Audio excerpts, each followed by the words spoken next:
Паника и страв ги стресе посетителите и персоналот во трговскиот центар Сити Мол откако претходно добиле дојава дека внатре има поставено бомба. Присутните преку разгласот во трговскиот центар добили известување дека треба веднаш да излезат надвор. Вработените, но и купувачите со трчање по скалите излетале надвор без да знаат за што се работи. Единицата за антитероризам го тресеше целиот објект, откако претходно беа евакуирани сите кои во тој момент беа внатре. Специјални полициски тимови со кучиња трагачи бара експлозив.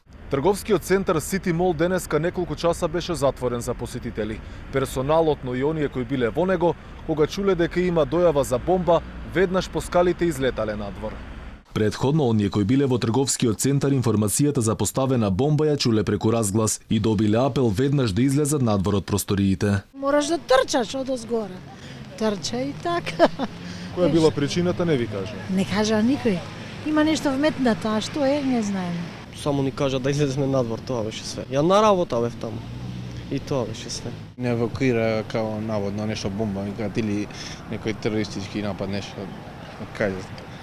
Значи одма излеговте без... Па излеговме одма, сите не знаеа као одите. Јас бев да земам за јадење и на брзина само викаат бегајте на тој излез и излеговме касата под рака и надвор.